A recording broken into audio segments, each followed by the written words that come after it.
Então hoje a gente vai tratar aqui das questões da cidadania regulada, na página 153, referente ao período que também a gente está vendo na história, o período da Revolução de 30, que se inicia na Revolução de 30, melhor dizendo, e vai até 1964. Né? Entre 30 e 64, a situação dos direitos civis e políticos variou bastante, né?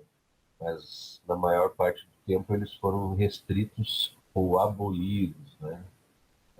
Os direitos sociais, por sua vez, tiveram uma evolução, embora sob a supervisão do Estado. Configurou-se o que o sociólogo brasileiro Vanderlei Guilherme dos Santos chamou de cidadania regulada, uma cidadania restrita e sempre vigiada pelo Estado do ponto de vista legal ou policial. De 1930 a 1945, os direitos civis e os direitos políticos evoluíram pouco, porque foi curto o período de vigência de uma Constituição liberal. Já em 1937 foi implantado o Estado Novo, regime ditatorial que se prolongou até 1945. A participação da população restringiu-se às votações para o legislativo, pois as eleições para os cargos executivos foram indiretas ou não ocorreram. De 1945 a 1964, os direitos civis e políticos retornaram a uma situação estável, com liberdade de imprensa, de manifestação e de organização partidária. Mas houve exceções. O Partido Comunista do Brasil, por exemplo, teve seu registro cassado em 1947, e as greves só eram consideradas legais quando autorizadas pela Justiça do Trabalho. Quanto às eleições, a Constituição de 46 determinava a extensão do voto a todos os cidadãos, né? Homens e mulheres, maiores de 18 anos, menos os analfabetos. Assim, a participação da população nas eleições cresceu lentamente. Em 1945, 13,4% da população. Em 1950, subiu para 15,9%. Em 60, o índice de participação chegou a 18%, ainda muito baixo. Aqui uma foto de 1943, mobilizações e direitos sociais sob o controle do Estado. Um cenário montado por Vargas. Na imagem, o presidente em concentração trabalhista no Rio de Janeiro, em 10 de novembro de 43, dia que começa a vigorar a CLT, né, a Consolidação das Leis do Trabalho, um símbolo dos direitos do trabalhador. No âmbito dos direitos sociais, o período do governo de Getúlio Vargas, mesmo durante a ditadura do Estado Novo, ficou conhecido como aquele que se colocaram em prática as reformas trabalhistas no Brasil. Um dos primeiros atos desse governo foi a criação do Ministério do Trabalho, Indústria e Comércio, ideia completada em 1943, com a consolidação das leis do trabalho, inédita no Brasil até então. Essa legislação continua vigente com poucas alterações importantes. Na verdade, esse livro aqui ele é anterior à reforma trabalhista, né? Então, até a reforma trabalhista, a CLT tinha poucas alterações importantes. Até a reforma trabalhista, depois da reforma trabalhista, digamos assim, extirpada, né? Foi liquidada a CLT. Né? Ela existe até hoje, mas muitos dos seus direitos, elas estão limitados, os direitos da CLT hoje, né? Muitas das leis que a CLT prevê, das questões que a gente poderia dizer que são direitos do trabalhador, hoje estão na mão do empregador, né? O empregador é que decide os direitos, depende do empregador o direito que tu vai ter, né? Depende da negociação do patrão, né? Então, inédita no Brasil até então, essa legislação continua vigente com poucas alterações.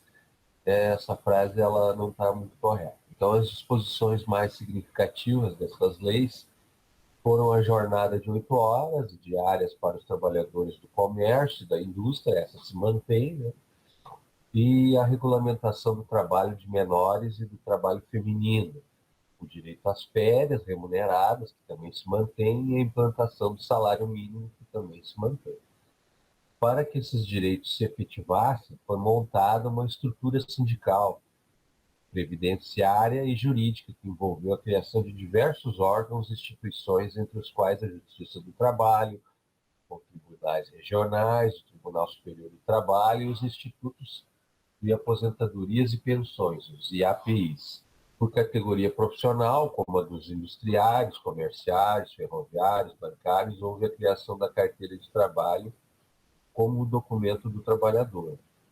Então, em 1930, com a Revolução de 30, quem assumiu, Getúlio Vargas, ao assumir o poder, colocou o gaúcho, né, o leopoldense, Lindolfo Collor, né, como ministro do Trabalho. Então, Lindolfo Collor não é só nome de rua, né? São Leopoldo, ele foi o primeiro ministro do Trabalho do Vargas. Então, ele foi estabelecendo uma série de leis para o trabalhador. Aos poucos, essas leis, desde 1930, elas foram se acumulando.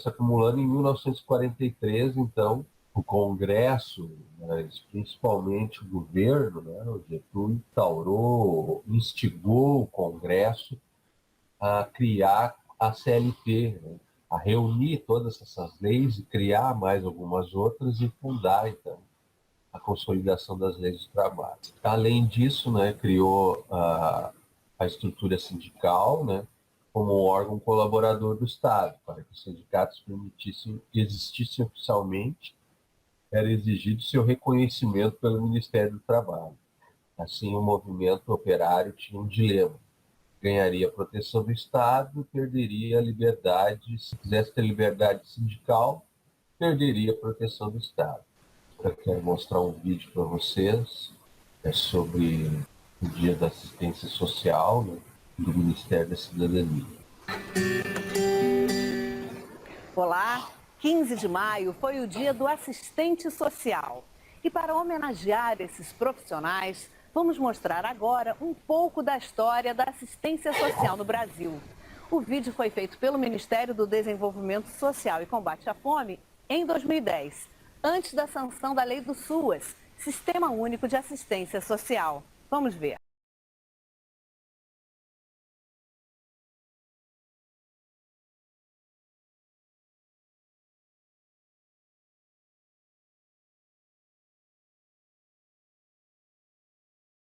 Desigualdade social, dominação econômica, faces de uma realidade que o ser humano conhece bem, bastou descobrir a posse. Essa história, porém, tem seu contraponto, a assistência aos pobres, uma preocupação que sempre esteve presente ao longo dos tempos e que se acentuou a partir da era industrial. No Brasil não foi diferente. A desigualdade social e econômica e a busca por justiça social se confundem com a própria história do país. História que permitiu que a política pública de assistência social seja hoje um direito garantido pela Constituição. Mas para chegar até aqui, um longo processo histórico de lutas e conquistas da sociedade brasileira precisou ser percorrido.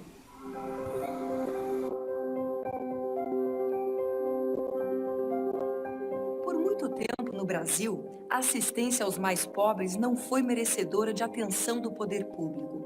O Estado era um mero distribuidor de isenções clientelistas a grupos privados e religiosos, e estes concentravam o atendimento à população vulnerável.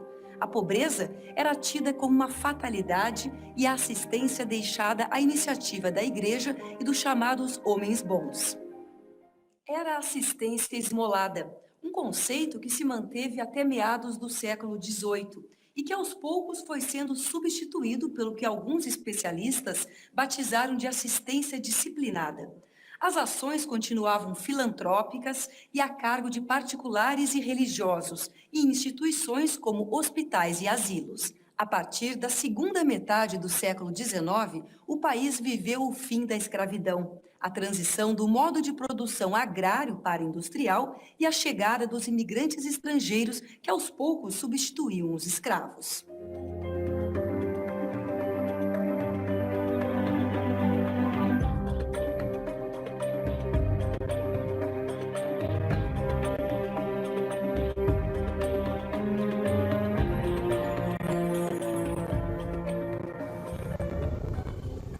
surgiram o Mosteiro de São Bento, a Ordem dos Frades Menores e Franciscanos e a Hospedaria de Imigrantes, albergue público criado em 1885 para abrigar em São Paulo imigrantes recém-chegados. Em todo o sistema do Brasil Colônia, recolhia-se esmolas, era um modelo português, a prática eles importam de Portugal, recolhia-se dos que tinham recursos, algum dinheiro, e aplicava-se esse dinheiro nas obras de misericórdia, como eles denominavam, eram obras sociais. No Brasil, o reconhecimento da assistência social pelo Estado aconteceu muito lentamente. A Revolução de 1930 conduziu a questão social ao centro da agenda pública. Na época, o Estado aumentou sua atuação na área social. Era uma resposta ao fortalecimento das lutas sociais e trabalhistas. Na era Vargas, o Brasil conheceu a força do governo federal no cenário político. O período pós-revolucionário baseava-se no estado de compromisso. A ação pública no campo social aumentou. O governo criou o Ministério do Trabalho, Indústria e Comércio e a Consolidação das Leis do Trabalho, CLT. Surgiram ainda os Institutos de Aposentadorias e Pensões, os IAPs, peças de um sistema de previdência social baseado na lógica do seguro. O acesso aos benefícios era condicionado ao pagamento de contribuição. Essa legislação alcança o trabalhador organizado, o trabalhador do mercado formal, né, o trabalhador com carteira de trabalho, e ela deixa de lado qualquer ação de proteção social para os trabalhadores do mercado informal, para os pobres, né, da sociedade naquele momento histórico.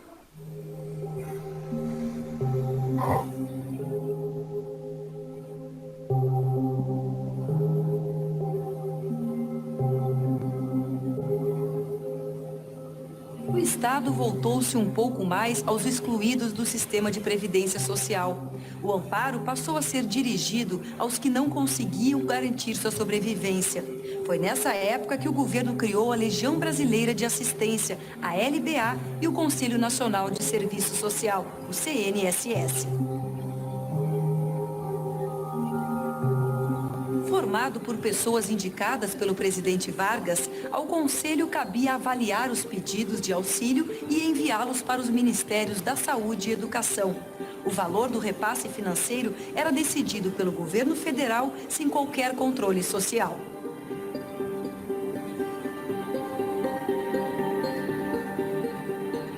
Já a LBA, que num primeiro momento surgiu para atender famílias de pracinhas brasileiros enviados para a guerra, passou a atender também os mais empobrecidos. Primeira instituição de assistência com abrangência nacional, a LBA reproduziu na esfera pública o modelo assistencialista que já acontecia no campo não governamental, reforçando os laços de dependência dos mais vulneráveis. A primeira-dama, Darcy Vargas, adotou a instituição, que passou a ter no comando as esposas dos presidentes da República. Foi o início do chamado primeiro damismo junto à assistência social.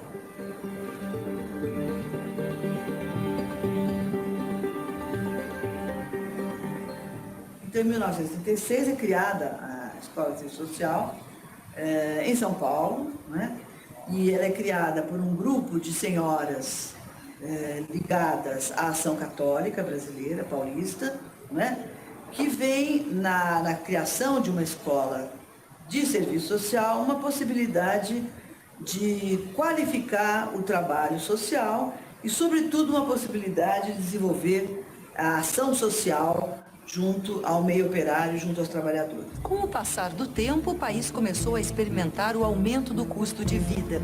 Surgiram os conflitos de interesses entre os setores agrícolas e econômicos que apoiavam o governo. O poder de Getúlio Vargas começou a se enfraquecer. O país pedia um governo mais descentralizado. O Brasil ganhou uma nova Constituição Federal em 1946. A Carta Magna desencadeou o processo de democratização. O poder na esfera federal foi então descentralizado e a autonomia dos governos estaduais e municipais garantida. Os governantes começavam a se preocupar em falar a linguagem do povo. Na área social, porém, pouca coisa mudou. A LBA se espalhou pelo país com a criação das comissões municipais, estimulando o voluntariado feminino. O modelo assistencial baseado na caridade e na benemerência foi aprofundado e ampliado. Incentivou-se o surgimento de instituições assistenciais, públicas e privadas, gerando ações fragmentadas, pontuais e desordenadas. Nesse período, o CNSS assumiu a responsabilidade de certificar as entidades filantrópicas. O governo fazia o quê? Ao criar o CNS, ele regulamentou a filantropia. E ao regulamentar a filantropia, ele passou para as entidades privadas a responsabilidade, via transferência de tributos, de atender a população pobre da maneira que melhor aprovesse essas entidades. As entidades é que marcavam a forma de atendimento, o tipo de população que queriam atender e a forma que iam atender. Nada na perspectiva de direito.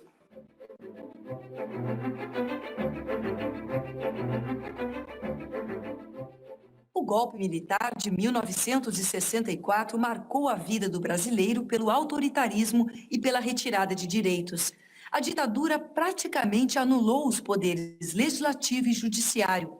Num cenário de negação política, qualquer manifestação popular ou partidária era considerada subversiva e reprimida pelos organismos militares.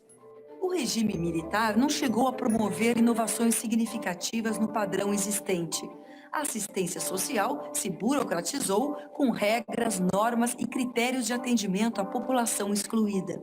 Nesse período, porém, foi ampliada a Previdência Social e criado o Fundo Rural, estendendo a assistência aos trabalhadores do campo. A LBA foi transformada em fundação pública vinculada ao Ministério do Trabalho e Previdência Social.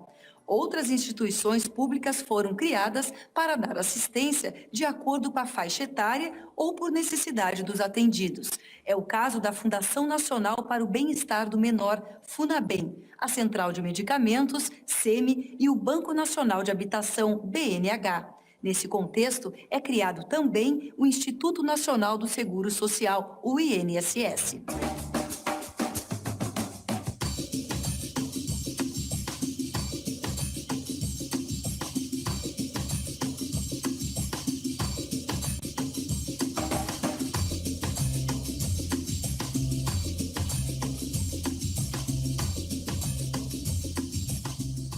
Declaram manter, defender, cumprir a Constituição, observar as leis, promover o bem geral do povo brasileiro, sustentar a união, a integridade e a independência do Brasil. Com a Constituição de 88, a assistência social passou a ser reconhecida como política pública, integrante da Seguridade Social, ao lado das políticas de saúde e da Previdência Social. A estrutura da Assembleia Constituinte assegurou a ampla participação do povo na elaboração da Carta Magna. Os brasileiros participaram dos debates e apresentaram emendas populares. A Constituição representou, assim, uma ampliação dos direitos sociais. A proteção social foi reconhecida como direito do cidadão e dever do Estado. Esse projeto aqui é muito bom, traz inovações importantes, mas ele é insuficiente sem a participação popular. Esperamos que a Constituição seja cumprida. E a senhora está botando fé nesse cumprimento? Ah, estou, como não? O que antes era visto como problema de cada um ou coisa de pobre, passou a ser uma questão de todos. Uma responsabilidade pública garantida por lei. Pela primeira vez na história brasileira, o Estado determina que aqueles que não contribuíam para a Previdência também têm direito à proteção social. A saúde passou a ser universal e gratuita. 2 artigos, o 213 e o 204 da Constituição Federal de 88, escreveram de vez o direito à assistência social na vida dos brasileiros. Para alguns especialistas, o momento marcou o fim da travessia do deserto e o início de um processo de mudança em seu status legal e político. O avanço que a Constituição de 88 imprimiu na área de assistência social pode ser visto como uma ruptura à trajetória do período anterior. Mas o novo projeto não era auto-aplicável e o que foi prescrito na Carta Magna só iria tomar corpo nos anos seguintes, um processo lento. Afinal, era preciso regulamentar o que estava na Constituição. Quando a gente discute a Constituição, a gente esquece às vezes de falar dos milhares de assinaturas, né, das movimentações populares, né, das emendas populares que a Constituição teve. A Constituição, se a gente pensar no nosso Congresso Constituinte, tinha muito pouco possibilidade com aquele Congresso Constituinte de a gente ter garantia de direitos sociais. O que aconteceu foi um grande movimento da sociedade brasileira que saía de uma ditadura, clamava contra essa ditadura e queria ver garantia dos seus direitos sociais. O benefício de prestação continuada, o BPC, é fruto de emenda popular. Ao ser regulamentado, representou uma conquista das pessoas idosas e com deficiência, que passaram a ter direito à renda. E isso gerou muitos debates. Naquele momento, a categoria dos assistentes sociais estava muito envolvida, os órgãos da categoria, a Cefes, a BEPS, a dos estudantes, a Enes, estava absolutamente envolvida. Vários seminários aconteceram, os trabalhadores da LBA também se engajaram nessa luta pela constituição da assistência social como política pública. A lei final ela é uma grande negociação para poder ser aprovada naquele momento.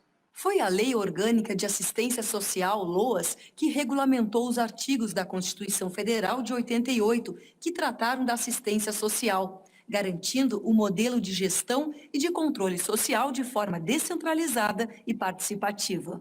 A LOAS extinguiu o Conselho Nacional de Serviço Social, CNSS, e instituiu o Conselho Nacional de Assistência Social, CNAS.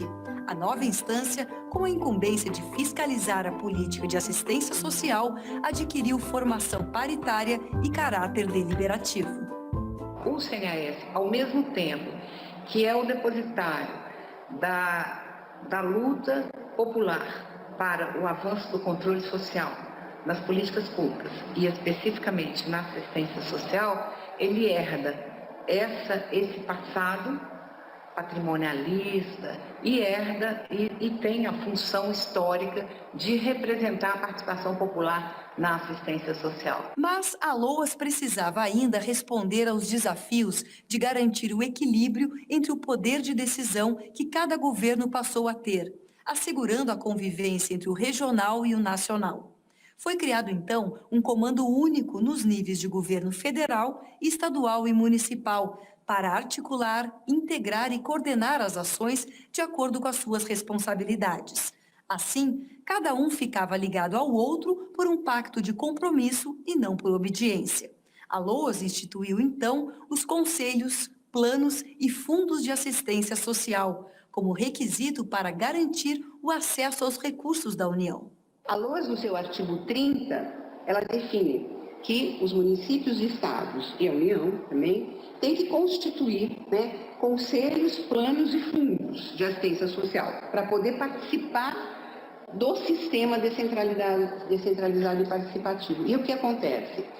Para que os municípios e estados pudessem acessar recursos do Fundo Nacional de Assistência Social, que é criado logo depois do Conselho Nacional, do CNAS, eles precisavam criar o conselho. Nos anos 90, começaram a acontecer as conferências de assistência social.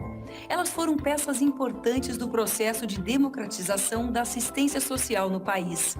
No ano de 1993, foi realizada a chamada Conferência Zero, que deu grande contribuição para a área. A primeira conferência nacional foi realizada em 95, no mesmo ano em que a LBA é extinta junto com o Ministério do Bem-Estar Social. No seu lugar, foram criados a Secretaria de Estado da Assistência Social, SEAS, e o Programa Comunidade Solidária. Depois, quando o Fernando Henrique fez a reforma da Previdência, ele propôs também o fim da isenção fiscal para as entidades beneficentes. E houve uma grande pressão, um outro lobby no Congresso Nacional para que fosse retirada da reforma da Previdência. A mobilização dessas entidades foi significativa durante o processo de discussão, além da mobilização dos funcionários da LBA que queriam a garantia dos seus direitos. Em 98, foi aprovado o primeiro texto para a Política Nacional de Assistência Social e a norma operacional, que definiram as regras para o repasse de recursos do Fundo Nacional de Assistência Social para estados, Distrito Federal e municípios. Foi o início de uma fase conhecida na área como CPF, Conselho, Plano e Fundo, como requisito para o repasse. Uma política que era de favor passa a ser uma política de direito e de implantação num território nacional tão diferente, com tantas desigualdades regionais, não só as desigualdades sociais, que é daquilo que nós tratamos da política de assistência social, mas desigualdades regionais, e era preciso criar parâmetros que nos pudessem iluminar essa perspectiva.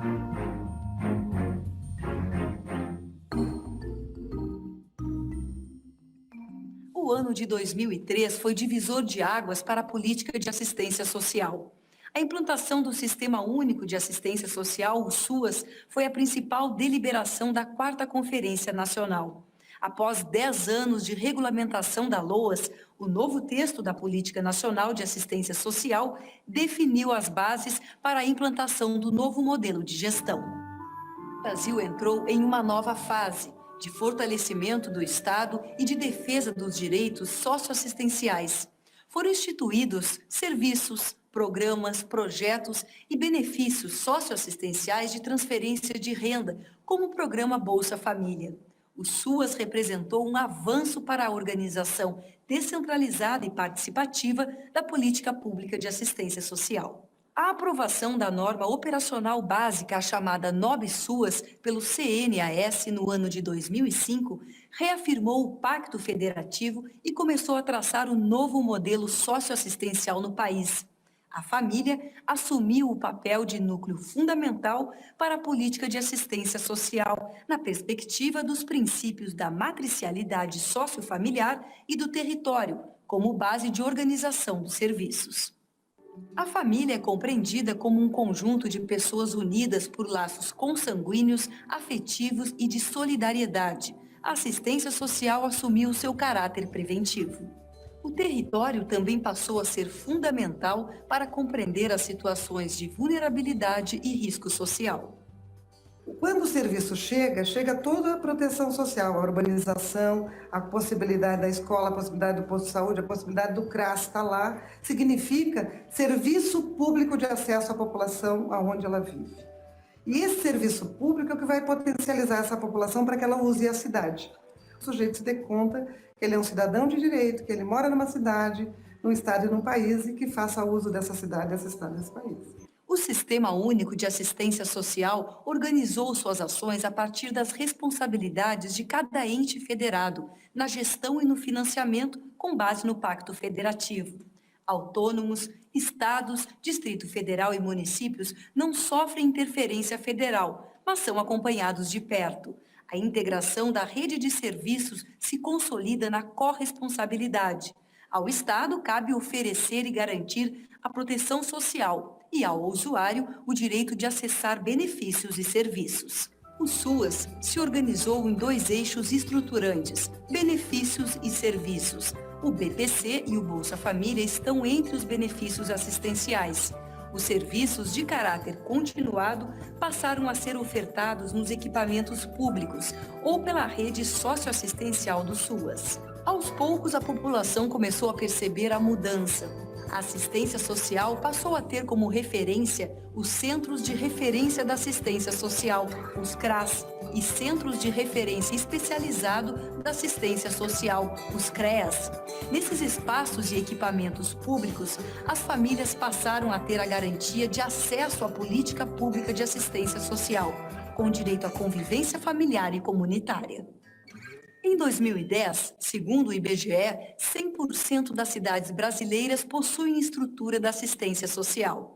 Na primeira década do milênio, milhares de brasileiros saíram da linha de pobreza, começaram a ter acesso aos serviços e benefícios da assistência social e descobriram: onde a esmola termina, o direito começa. Voltando aqui para o texto, né?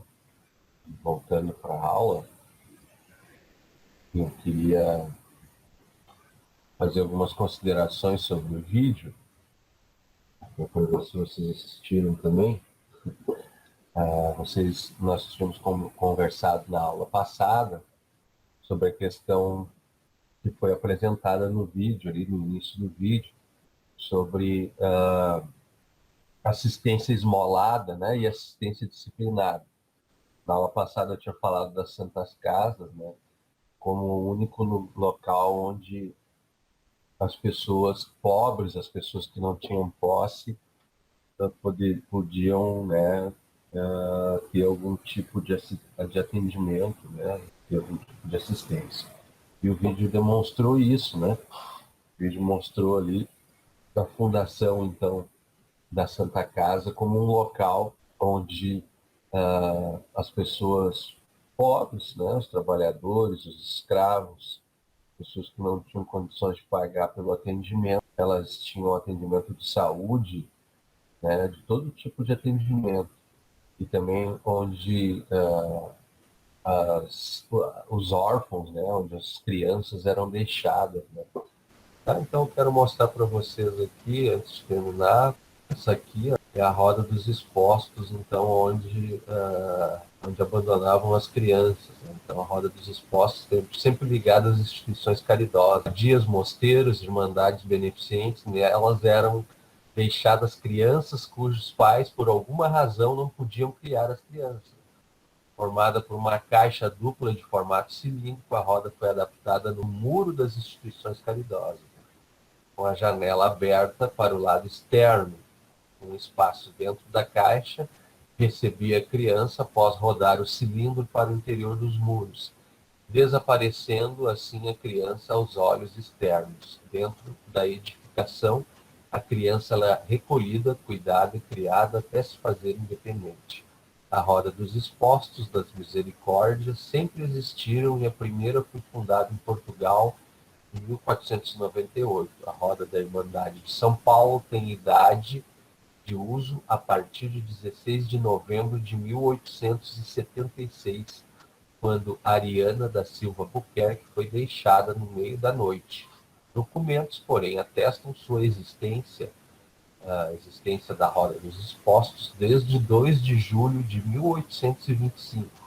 Então, desde 2 de julho de 1825 é utilizado, então, na Santa Casa de Misericórdia, né? Foi utilizado, então, na Santa Casa de São Paulo até 20 de dezembro de 1950, quando Maria Assunta foi recebida e registrada em um livro com o número de 4.580. Maria foi exposta na roda e as irmãs de São José a acolheram e levaram ao Asilo dos Expostos Sampaio Viana, fundado em 1896, e assim nomeado em homenagem ao benemérito irmão José Maurício. Mesmo depois que a roda foi retirada de seus muros, a Irmandade de Misericórdia continuou a receber enjeitados até 26 de dezembro de 1960. Glória Sampaio foi o último registro de número 4.696. 4.696 crianças foram deixadas na Santa Casa de Misericórdia de São Paulo de 1825, né, até 1950, não, de 1876 até 1960, quase menos de 100 anos, né? Essa é para vocês ver como funcionava a questão, então, das Santas Casas. Por quantos anos, né? Quase 500 anos, nós tivemos uma assistência social precária, ou nenhuma assistência social. Então, nós começamos a ter uma assistência social com Getúlio Vargas, na década de 30, por isso que no início do texto ali o autor coloca que primeiro vieram os direitos sociais, né, para depois os direitos civis. E daí na década de 30, então, foram criados os IAPIs. Não sei se vocês já ouviram falar, mas ali em Porto Alegre existe o bairro IAPI. Então o bairro IAPI é o bairro do Instituto, né, de Previdência Social do Estado. O IAPI é o antigo INPS.